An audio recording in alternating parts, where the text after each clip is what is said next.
federal authorities need to be much more demanding. The banks are systematically reducing financing to a part of the economy that needs that financing. The banks do this because they can. All right, so today I'm joined by Andrew Spence, author of Fleeced, Canadians versus Their Banks. Andrew, I want to thank you so much for being on the show today. Mark, it's a pleasure. Thank you for having me on. Now, I want to get right into the book in a minute, but first I want to ask you about some of the comments you made on Bloomberg last month.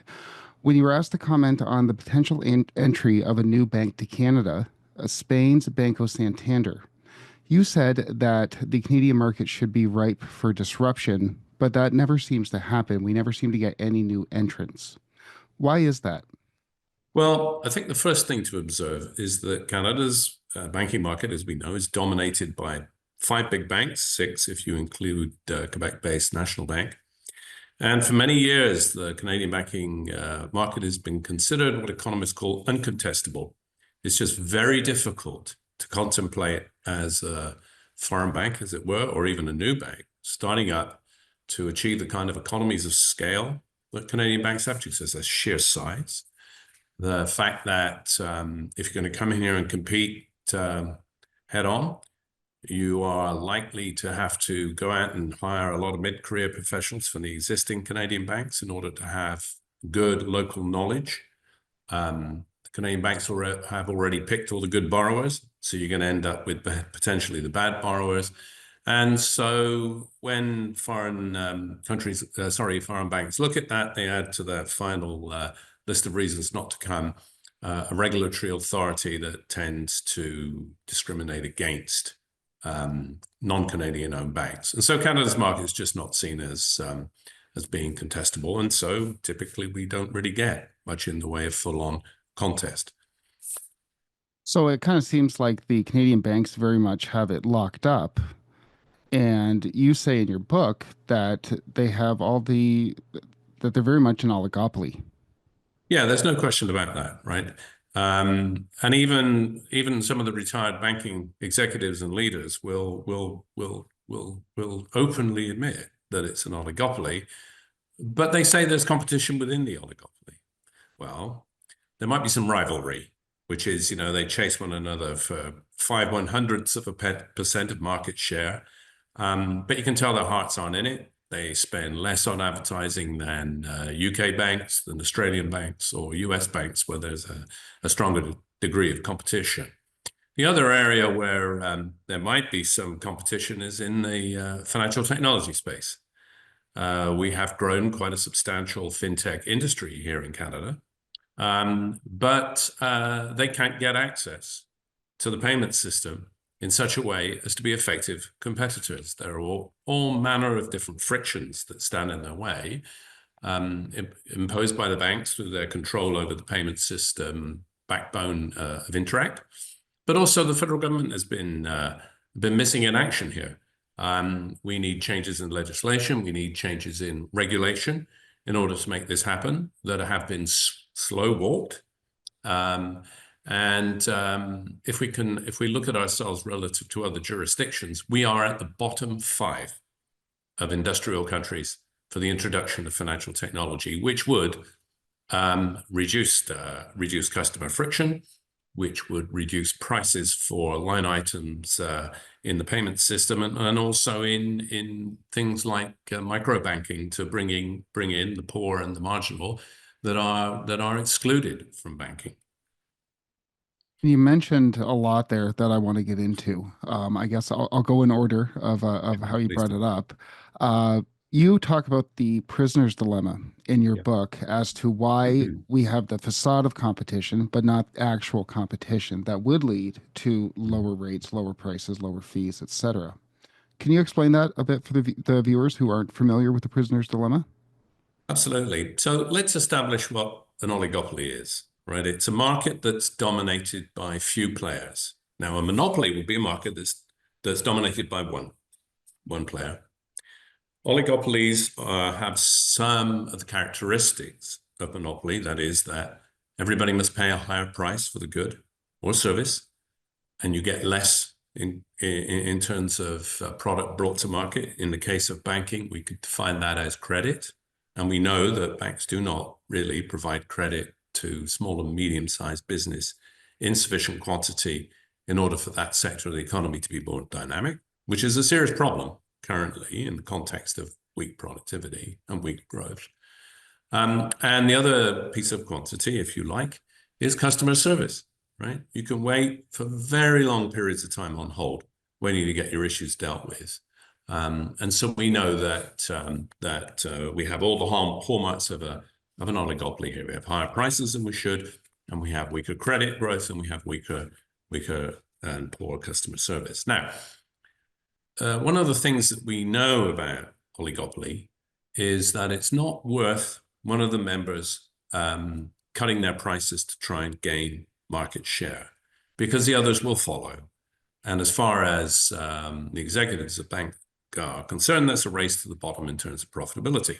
So economists really then say members of an oligopoly do not have the ability to act independently, right? Because there's a cost to doing so. In this particular case, it would be lower profits. So there's this notion of the prisoner's dilemma, which is used to sort of animate for everybody that there are benefits to competition, to cooperation. And the prisoner's dilemma works like this. The police arrest two suspects in a crime, but they don't have sufficient evidence to get a good long sentence for either of the perpetrators. So they'll put them in separate rooms. And the first person will be given a deal. Hey, I tell you what, rat on your partner over there, and we'll give you a lower sentence. The problem is that they'll do exactly the same thing with the other suspect in another room.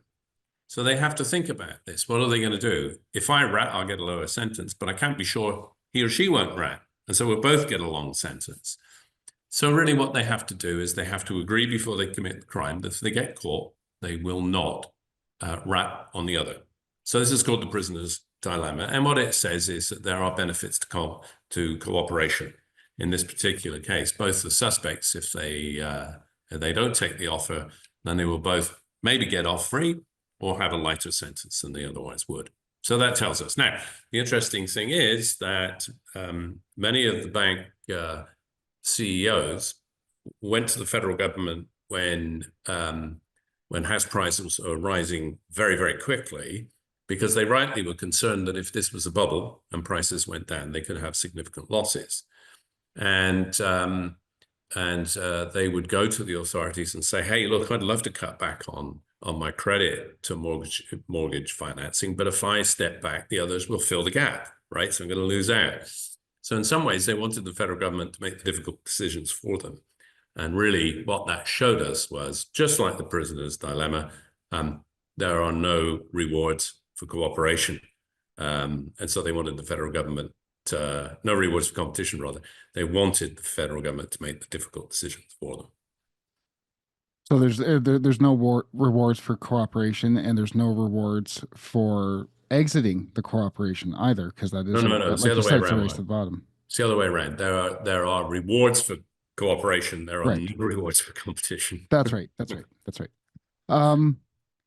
And I like that, because it's not necessarily that they sit around a room and cooperate and make a decision to cooperate. It's just if they don't cooperate, there's going to be it's a race to the bottom, as you put it. That's right. Now, Yeah. you know, there are legal prohibitions against collusion, right? I mean, and nobody here is suggesting in any way, shape, or form that the banks collude with one another. There is no evidence of that. And, you know, they have a privilege, right? They have a bank charter.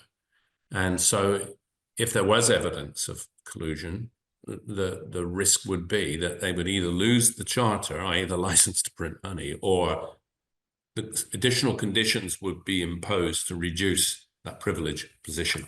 So, you know, it's both illegal and they have no incentive to do so. And in no way in my book do I suggest that they do. No, definitely. It's not active, but perhaps passive.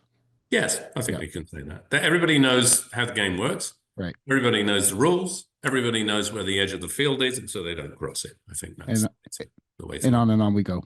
Yep. Yeah. Okay. Now, let me move on to you talked about the possible entry of fintech companies. And Yeah, by this, you mean financial institutions, financial companies that could enter into the banking market, facilitate a banking functions, but never really seem to get any traction. right, right. And so, what are some of the obstacles to those entrants coming in? Like, how does this oligopoly prevent new players? Well, I think it's a function of a privileged position that um, that if challenged by financial technology companies would introduce a degree of price competition and undermine control of the market. Now, excuse me. Um, what are financial technology companies? Typically, they dominate in the payment space, right? So right now, if you want to send an electronic transfer from your bank to pay a bill or to, pay your child's tuition or send somebody some money for their birthday, and for the latter, you'd have to be pretty well off. You are limited to a $3,000 a day limit, okay? Ostensibly because of fraud. Now, what that means is that there are frictions in the payment system, right? If I wanted to pay for a new roof on my house that costs, I don't know, $12,000, it would take me 4 days to make that payment. And I would pay a fee in each and every transaction. And if I made a mistake and I wanted to reverse it, well, that would cost me $5 instead of $1.50 or whatever it was, right? So there are lots of frictions in the payment system the banks profit from. And there in the fintech world, for instance, Wise is one fintech that focuses on payments, is used throughout Europe, and that can facilitate payments at the blink of an eye with very high limits. And if you're doing foreign exchange transactions, for instance, they'll be done at mid-market instead of paying something like 7 cents to buy and sell US dollars through your bank. So there's a lot at stake for the banks if those financial technology companies are given access. Now, I want to give you an example of how this was managed in the United Kingdom.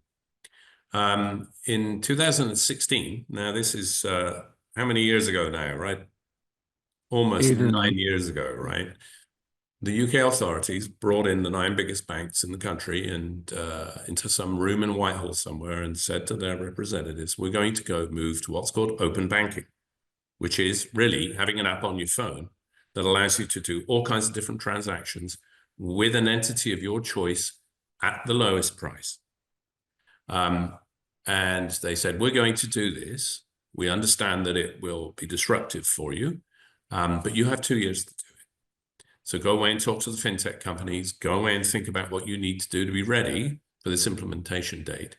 And the UK government also appointed an implementation trustee, i.e. an individual that would sit down and listen to everybody, listen to all the issues, listen to all the problems, and then would make a ruling on the terms under which this open banking would be done.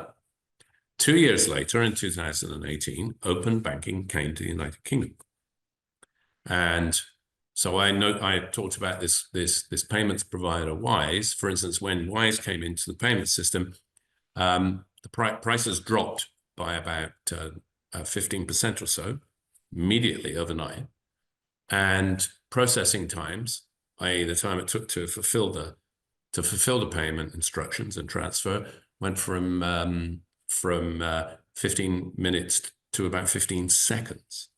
And so there were massive improvements once that infrastructure was put in place and the manner in which it was going to be executed was decided. Here in Canada, Bill Morneau, the former finance minister before Chrystia Freeland, had an open market commission that reported in 2021.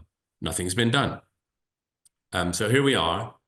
How many years now? 7 years after the UK introduced open banking, and still we're waiting. Now, on top of that is something called real-time rail.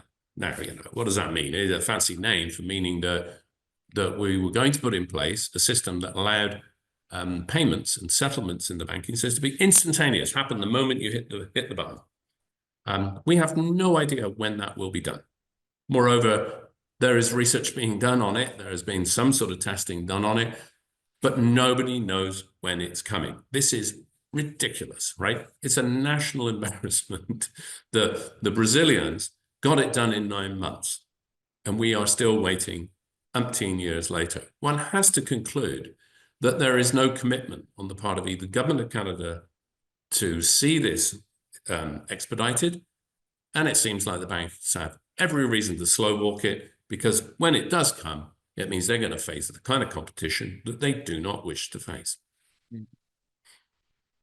And what you say in the book, specifically when you're talking about 2008, but I think it would probably apply to this as well, that when there's some potential reform that gets brought to the table, that the banks frame it in the terms that they're trying to maintain stability rather than reform. So if we did get these new reforms, if we did get new entrants, if we did get rule changes to stop any type of rule changes, they point to 2008 and say, if we introduce these reforms, it could lead to instability. Sure. It's a good cudgel to keep the politicians in line, right? Because nobody wants to stick their neck out and say, we need to make these changes. And then some event comes along and it didn't work out as well, and there was some sort of disruptive event, and then they have to wear the responsibility for the change. So let's just leave things where we are, right? It's nice and comfortable. Today can be like tomorrow, and tomorrow can be like today, and so on, right? Well, what people don't realize is that about a quarter of all our payments are still cleared with checks, i.e., writing on a piece of paper. Now, this is sort of interesting, right? Because writing was the world's first information technology. But we've moved on since, the printing press was introduced 800 odd years ago, right? One would expect us to be able to move ahead, especially since Canada is one of the most digitally literate countries in the world. And yet we're in the bottom 5 countries in the world in terms of adopting new technologies. Anyway, casting my mind back to the postal strike, a large number of in some cases, very large payments were locked up in post bags, littering the sorting offices of the nation because of the strike. So all of a sudden, the argument that, well, we need to be careful about the introduction of new technology because it might lead to instability. Well, our old-fashioned methods and bank preference and bank vested interest did introduce an element of instability, right? So I think that to some degree exposes the excessive leverage of concerns about stability. The one other thing I will mention is that I don't think most Canadians are aware of the substantial amount of help that was given to banks by the federal authorities through the 2008-9 crisis. Certainly, we had sufficient capital in Canada that we could absorb losses without the market saying you're insolvent and causing a real panic. And Canadian banks, because they are able to extract such large fees from us day in, day out, didn't need to find ways to create additional returns that the other banks in the world did by embracing difficult to understand complex financial product. So there were 2 issues at play there, right? There was lots of help. We didn't need recapitalization of the banks because, in a sense, we were being taxed every day through high fees that meant they didn't have to take the kind of risk other banks did. Now let's talk about those fees, because you go over the difference between profit margins for Canadian banks in Canada and profit margins for Canadian banks elsewhere where there isn't so much of an oligopoly. Correct. And I think you do quite a good job of that in the book. Could you explain the differences? Well, certainly. I mean, there are, I would say just about a little over half of all bank revenues these days come from fees for service. Now, a bank's job is supposed to be to take in a deposit from people like you and I, Mark, and then lend out to people like you and I. And they're supposed to take make a profit on that activity, and they should, right? They have to be able to get more from their loan revenue than they pay to you and I in deposits. They got to cover their costs. They got to give shareholders their reward for taking risk and all the rest of it, right? But I think it's instructive to see that they make less doing that activity than they do charging us for showing up to do our everyday banking. So our fees are high relative to other parts of the world. The most obvious and most egregious additional cost is what you must pay if you, what we call bounce a check, right? You write a check and you don't have enough money in your account for that check to settle, and it goes back to the bank of the person that wrote the check. We charge in Canada something called a non-sufficient funds charge, which is anywhere from about $45 to $50, where in other countries that might be $5 at most. So look at that, it's sort of 8 to 10 times higher here. And who are the people that are most likely to bounce a check? Those people that are poor, on low incomes, have weak cash flow in a world where prices have risen substantially in the last couple of years. And so if you're unfortunate enough to be in that situation, you get charged a significant fee. Now, some people will push back and say, well, there has to be an incentive for good behavior. Well, yeah, maybe if you're sort of middle class with decent incomes, you have an incentive not to do that sort of thing, but you are highly unlikely to do it anyway. And so, that argument rings empty and hollow to me. And I think there was a very interesting, very comprehensive analysis of fees done by a company called North Economics. It's up on the internet, which shows that Canadian banks will take twice as much out in fee revenue as UK banks, for instance. And even McKinsey did a study on this, and it said that Canadian banks take about 8% of GDP out in terms of their total revenue, whereas in the UK, Australia, and the United States, which I think are banking markets more like ours, not so much the US, but certainly the UK and Australia, they take about 6% of GDP. And you go to Europe, it's even lower. It's like 4.5%. And the latter, I think, is demonstrative in the sense that this is where fintech has been most advanced. And so it shows the power of competition if it comes. And so as Canadians, we just have to wait. But I think we should demand better, quite frankly. And I like the way you go over that, how the difference between Canada and the United States, and how much fees, and how the competition in the US leads to lower fees and leads to better productivity. Because you note that Canada has a productivity problem that's been all over the news. And you note in the book that because the banks don't have to compete, that leads to lower productivity because it's harder for the smaller businesses, those that aren't great big corporations, to get funding. Yes, it's quite shocking. If you go to the Canadian Bankers Association website, they will triumph how much they give to small businesses in terms of dollar amounts. But what they don't tell you is that's less than 10% of what they loan to large corporations, right? Now, entrepreneurs are at the cutting edge, typically, of economic growth and innovation. They're at the frontiers of innovation and discovery and invention. It's very important that we get decent funding for these organizations. And yet, what we find is that we charge almost 2.5%, or the banks do rather, over the interest they charge to large organizations. And in the United States, that might be about 45 basis points, less than half of 1%. And so you can tell that they've priced out a lot of potential borrowing. Secondly, we know that, and it's hard to really get a sense of what the supply of credit is, but the Canadian Federation of Independent Business does a survey of its members every year on financing, and the median amount, right, which is the amount that splits the financing to small businesses in half, there's some below and some above, is a measly $150,000, right? Which is less than 220 or so it was around about 2020. And since then, inflation's up about 12% and the economy has grown. And so that amount should be about 350. So the banks are systematically reducing financing to a part of the economy that needs that financing. So they can't grow, they can't invest in people, they can't hire people, they can't get the best technology, they can't afford the people that are most able to introduce the new technology to allow them to really start to compete. And so we are missing out on this quite substantially.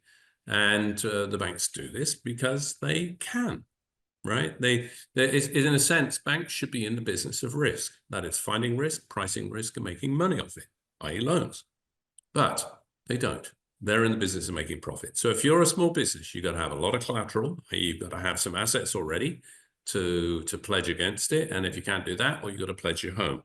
And for many entrepreneurs, they have to use credit card financing to get by, their personal lines of credit. And we know that that's a 20% plus interest rate. So at the beginning of an entrepreneur's life, the bank gets all the profit, and the entrepreneur, of course, keeps all of the risk. So it's very difficult to get a small business going in Canada. And certainly it's very difficult to make that a large business, which is ultimately when you get the productivity gains. So we have a problem, and the banks are at the core of it.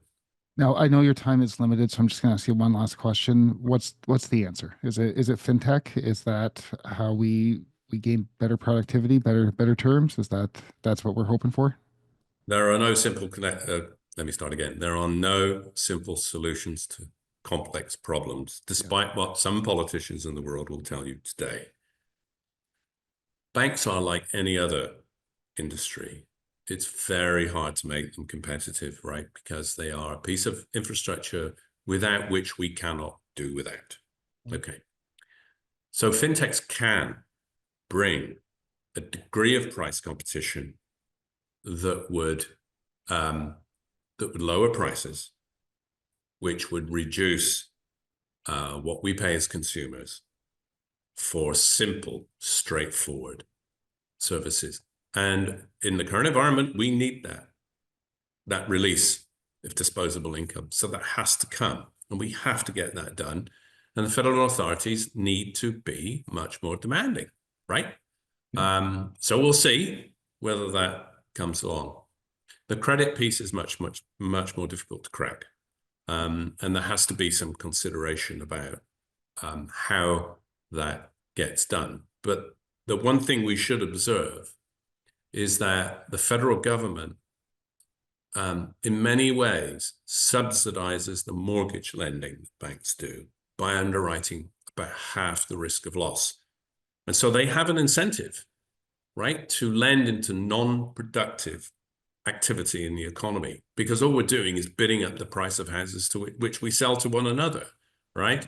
And so that's a non-productive use of credit. So there are a whole host of reforms that need to happen in Canada. Won't happen quickly, but do need finally to be taken seriously. And if we don't do it, then getting that productivity growth, installing a degree of efficiency and competition in Canada will not be forthcoming. Well, I agree with you. There's no simple answers, but I mean, I think this is a great start. Fleeced Canadians versus Their Banks by Andrew Spence. I will have a link in the description to get this off Amazon. I want to thank you again so much for being on the show today. Mark, it's been a pleasure. Thank you very much for having me on. Thank you.